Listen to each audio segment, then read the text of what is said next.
There are moments in history when silence becomes louder than screams. When the smoke clears and what remains is not hope, but something darker, something raw. Earth had become that silence. The skies that once shimmered with constellations now burned with the trails of enemy ships. Cities that held millions were reduced to craters, their names forgotten in the span of a single night. Humanity had been weighed, measured, and found unworthy by an empire that spanned galaxies. But the Krevanash Dominion made one critical error. They assumed the absence of resistance meant the absence of will. Captain Ryland Voss stood at the edge of what used to be New Cortland, his boots crunching over glass and bone. The skyline was gone. The harbor where he proposed to Kara 3 years ago was now a blackened scar filled with toxic water.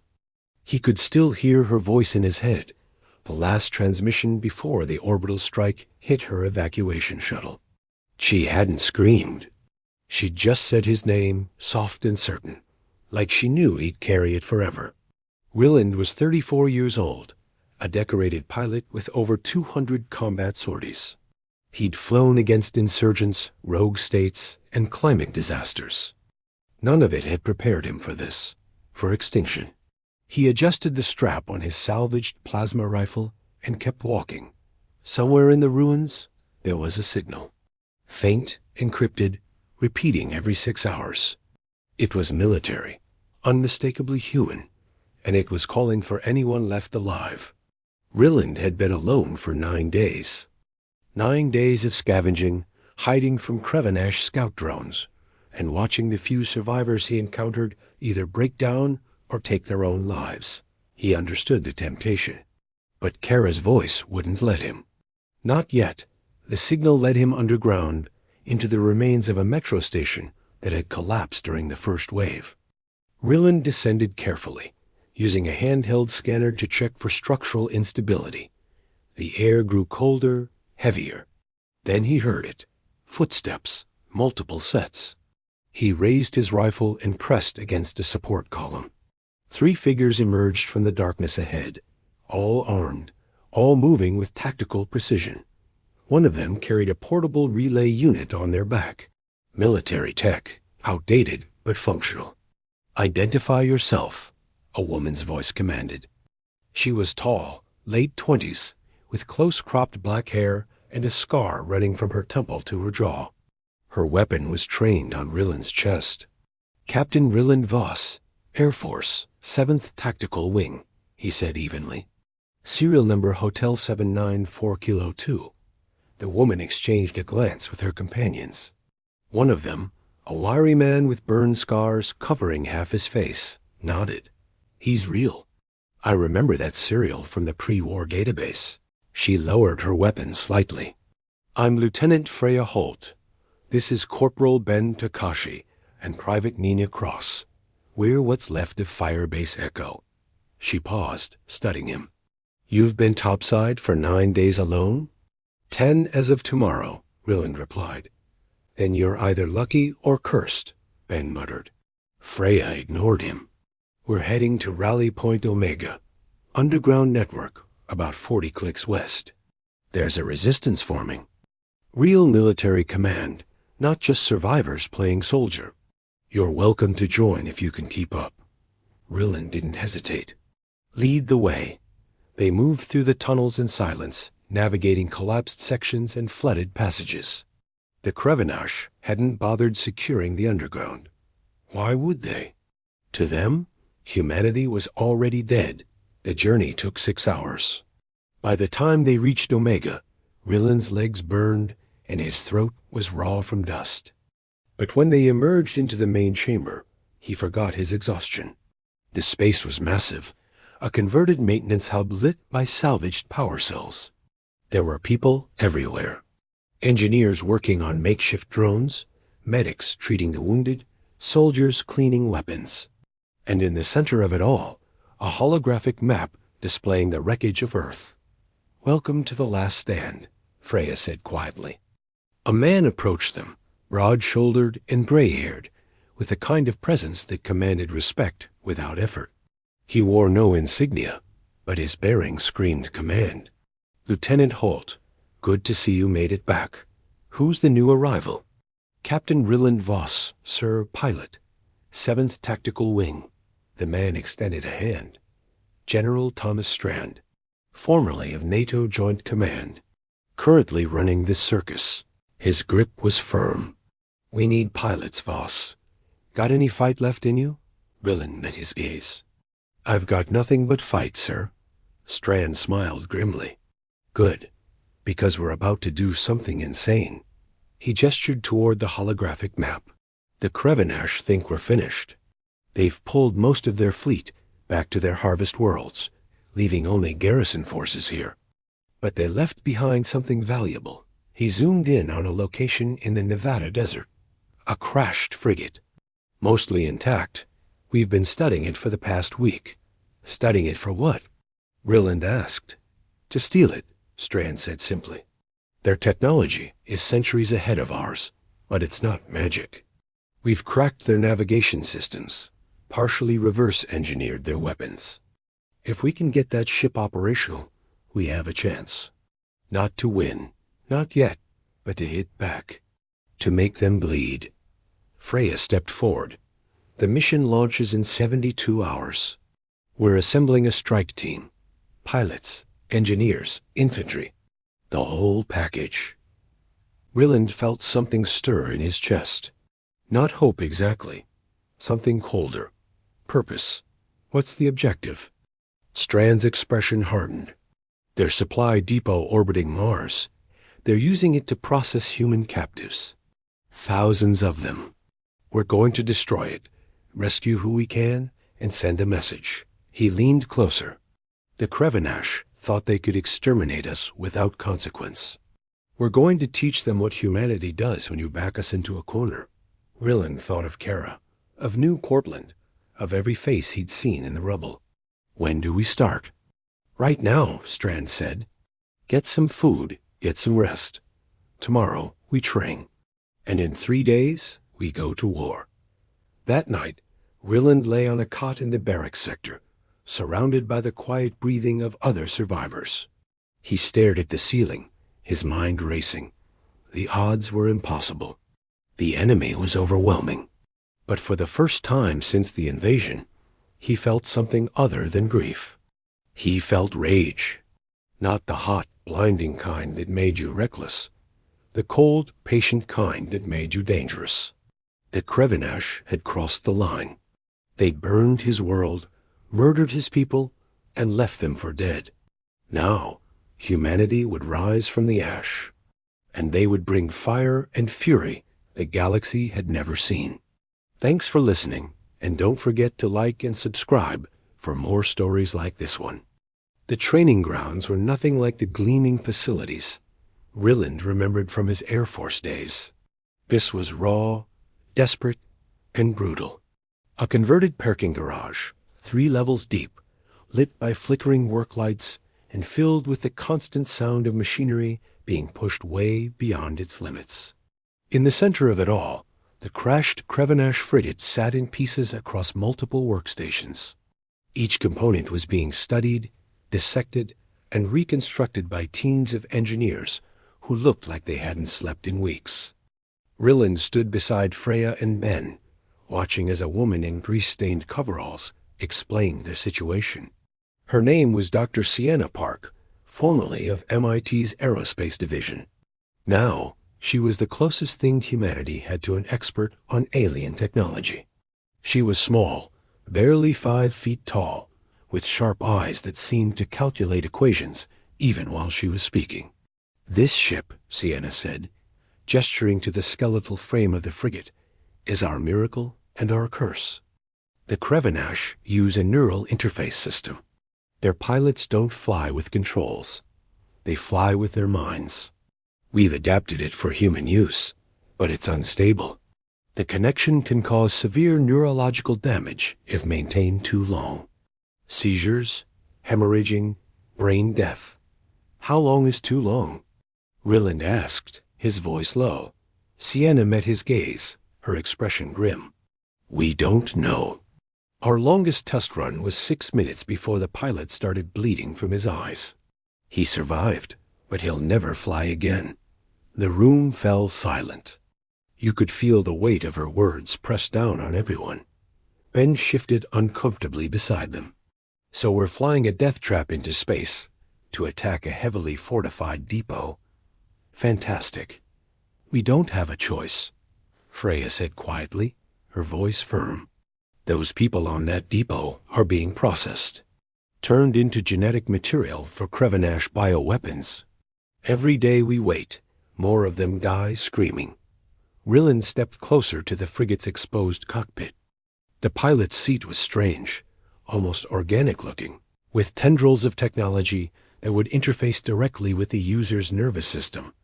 He reached out and touched it. The material was warm, almost alive.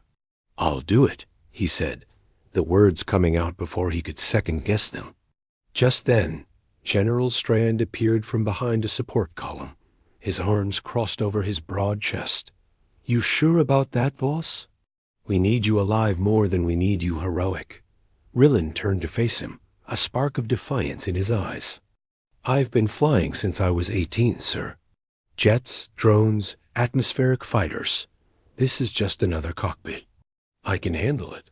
Strand studied him for a long, silent moment, then gave a single, decisive nod. "All right, but you won't be going alone. We're sending a full strike team.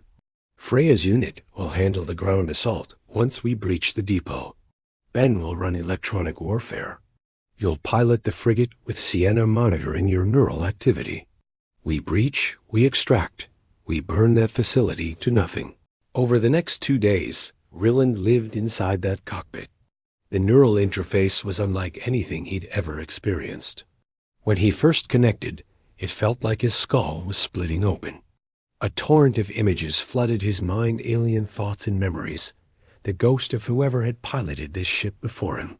He saw worlds burning, entire species catalogued and categorized with the cold, detached efficiency of the Krevanash Empire.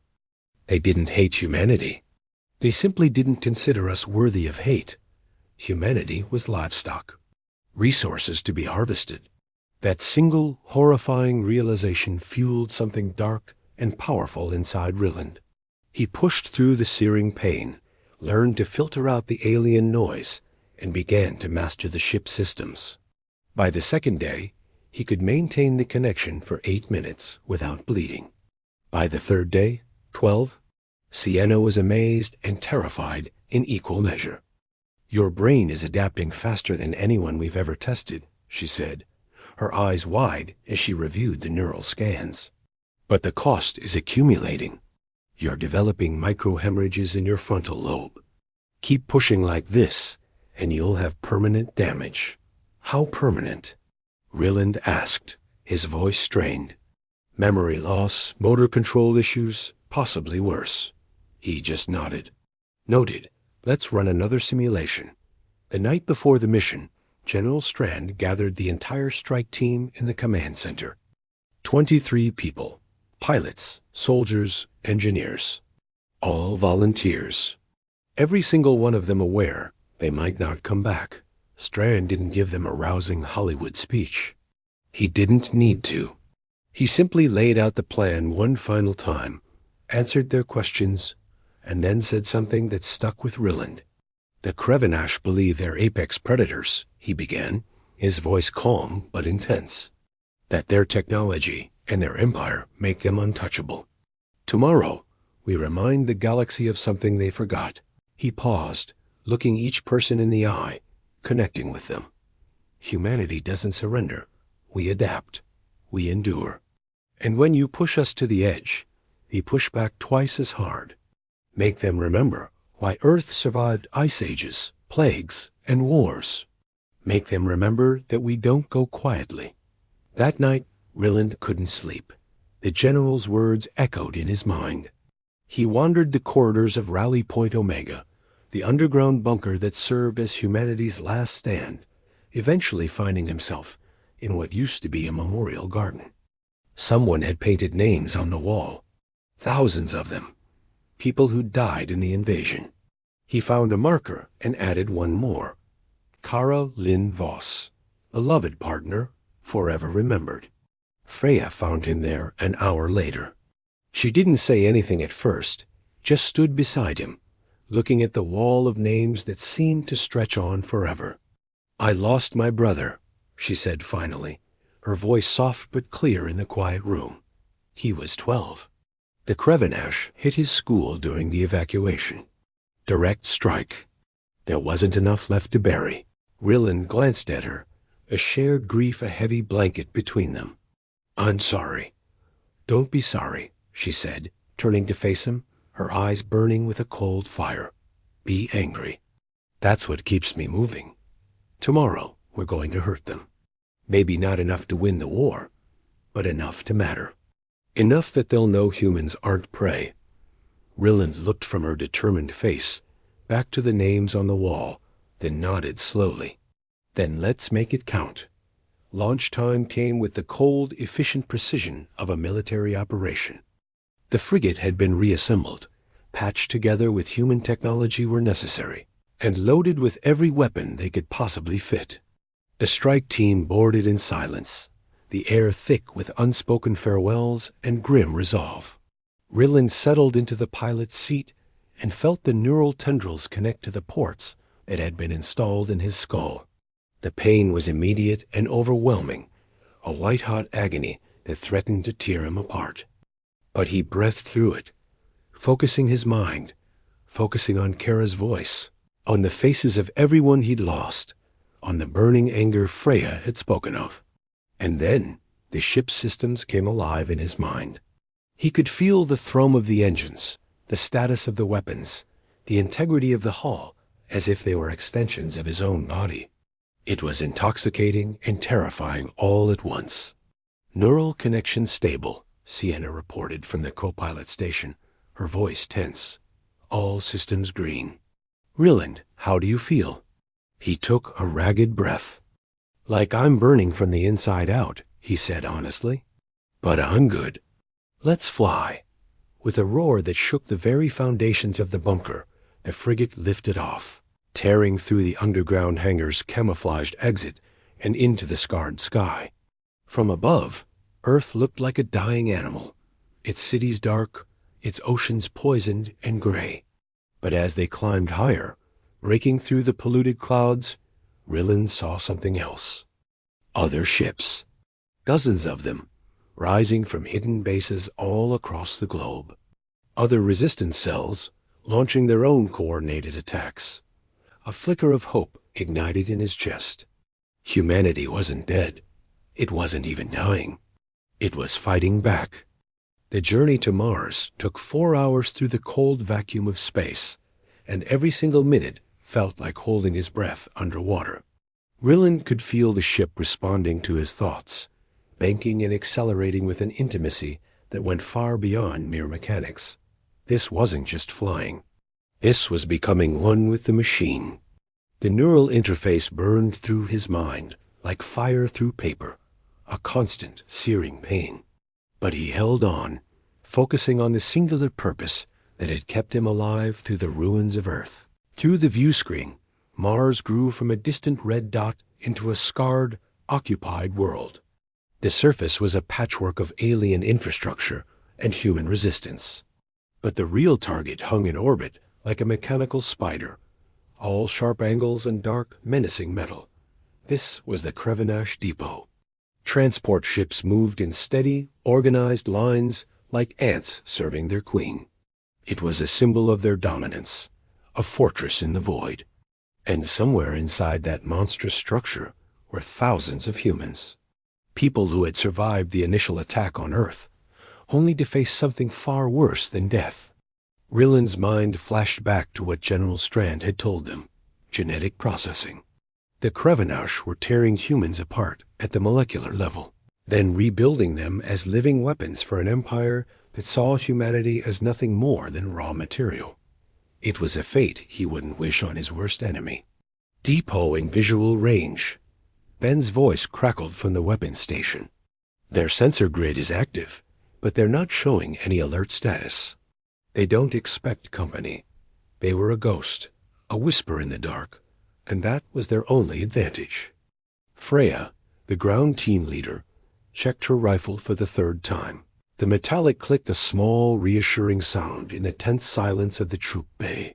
Behind her, 18 soldiers prepared their gear with disciplined precision. They were a mix of infantry, special forces, marines, all that was left of humanity's best, united for this one impossible mission. Freya's voice was firm, cutting through the tension. Once we breach, we move fast. Intel suggests the holding cells are in the lower sections. We extract who we can and plant charges on the main reactor. 30 minutes in and out, assuming everything goes perfectly, Nina added quietly. She was young, barely 22, but her eyes held the weight of someone who had seen too much, too soon. Nothing goes perfectly, Freya replied, her tone unyielding. That's why we adapt. Ryland felt the ship's powerful weapon systems pulse in his consciousness, an extension of his own being. The Krevenash had equipped this frigate with plasma cannons and missile arrays designed to crack planetary defenses. But humanity had added a few of their own modifications, including shaped charges specifically designed to breach the hulls of enemy stations. Coming up on firing range, Ryland announced, his voice tight. Everyone hold tight. The first shot from the depot's defense grid came without any warning. A blinding lance of pure energy, a bolt that would have vaporized any standard human ship, carved through the blackness of space. It missed their hull by mere meters. Alarms screamed through the frigate, a chaotic symphony of impending doom. But Ryland was already moving. His mind, interfaced directly with the ship's systems, reacted faster than conscious thought. He rolled the frigate in a physics-defying spiral, feeling his own ribs crack from the immense G-forces, even as the inertial dampeners struggled to compensate. The pain was just another signal in the flood of data. They've marked us hostile, Ben shouted over the noise. Multiple targeting locks. Then let's give them something to shoot at, Ryland snarled. He opened fire, and the ship responded like an extension of his own will. Bolts of superheated plasma tore across the void, hammering into the depot's outer defenses. Explosions blossomed in absolute silence, a deadly dance of metal and energy. The Krevenash had superior technology, an entire empire's worth. But they had never faced a human pilot willing to literally burn his own mind for a chance at revenge. He pushed the frigate into a heart-stopping dive that brought them under the depot's primary guns, skimming so close to the hull that he could see the alien script etched into the dark metal plates. His vision blurred, and he felt a warm trickle of blood from his nose. But he didn't stop. He couldn't stop. Somewhere in the back of his consciousness, he could hear Sienna, the medic, screaming warnings about neural degradation, but her voice seemed distant, unimportant.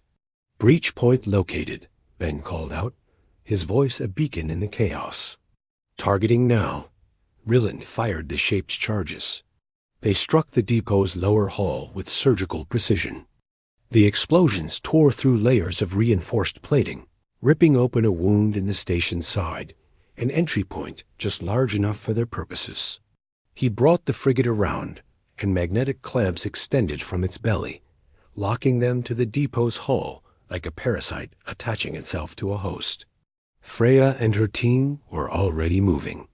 The airlock cycled, and they poured into the breach, weapons at the ready, disappearing into the belly of the beast. Ryland tried to stand, to follow them, but his legs wouldn't respond. The neural interface had dug its hooks too deep into his brain, and his body felt like it belonged to someone else.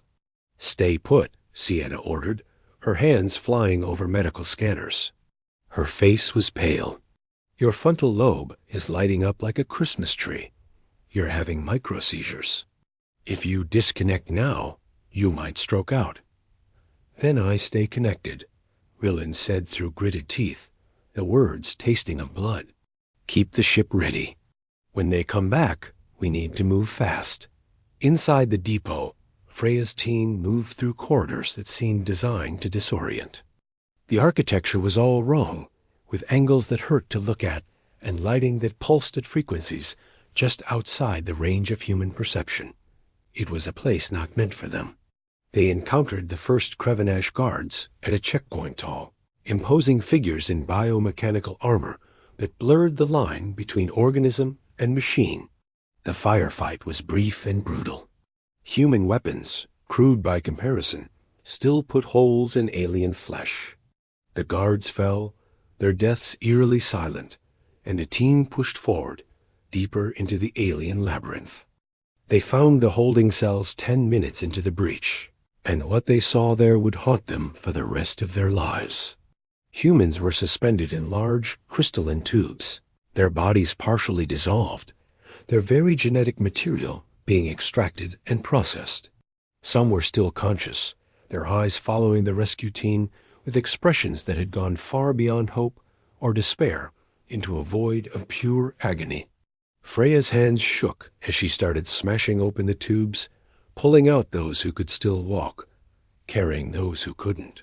"We've got survivors," she reported over the comm, her voice strained. 47 viable, maybe more. But Rilland, some of these people, they've been altered. We don't know what the Krevenash did to them. "Bring everyone," Rilland replied, his own voice a strained whisper. "We don't leave anyone behind." That's the difference between us and them. While Freya's group freed the captives, Nina worked quickly, planting the reactor charges. Ben, a master hacker, jacked into the depot's systems, downloading everything he could about Krevenash operations, troop movements, supply lines, strategic plans. The data would be invaluable, assuming they lived long enough to analyze it. The Krevenash response came faster than they had expected. Reinforcements poured into the lower levels, swarming toward their position. Suddenly, Freya's team was fighting a desperate, running battle back toward the breach. They lost 3 soldiers in the retreat. Good people, brave people, who bought precious time with their lives so that others could escape. Freya carried a young woman who couldn't have been older than 16, her body bearing the horrific scars of genetic experimentation. Nina dragged 2 small children who were unconscious. The survivors stumbled, crawled, and were carried toward the breach, toward the promise of salvation, toward a ship piloted by a man who was burning himself out just to keep them alive. When the last person cleared the airlock, Freya didn't hesitate. She hit the detonator. The charges buried deep in the depot's reactor core went off in a deafening cascade. The entire station shuddered violently. Rilland felt it through the neural interface, a deep structural groan as the station began to tear itself apart. He disengaged the magnetic clamps and fired the engines, pulling away just as a series of secondary explosions ripped through the depot's hull. The Krevenash facility, a symbol of their dominance and unspeakable cruelty, died in a blaze of fire and fury. But it wasn't just empty destruction. It was a message, written in flame across the black void of space. A message that said humanity remembered how to fight back. The journey home was pure agony. Rilland's connection to the ship was degrading rapidly, his mind fracturing under the immense strain, but he held on through sheer, stubborn willpower. Freya sat beside him in the cockpit, her voice a lifeline, keeping him conscious by talking about what they'd do when this was all over. They would build something new. They would remember those they'd lost. And they would keep fighting until Earth was free, or they were all dead. When they finally limped back into Rally Point Omega, the entire facility erupted in cheers. They'd done it. Against impossible odds, they had struck a blow against the Empire, rescued survivors, and proven that humanity was far from finished. General Strand met them at the landing bay, his expression a mixture of immense pride and deep sorrow. The moment the neural interface disconnected, Rilland collapsed. Sienna caught him, lowering him gently to the cold deck. His eyes wouldn't focus properly, and he couldn't feel his left arm, but he was smiling. Somewhere in the darkness behind his eyes, he could hear the voice of his lost love, Kara, not in grief anymore, but in something that sounded like approval. "We did it," he whispered, his voice barely audible. You did, Strand replied, kneeling beside him. And because of you, those 47 people get to live. Because of you, the Krevanash now know we are not their prey. You gave humanity something we desperately needed. You gave us hope.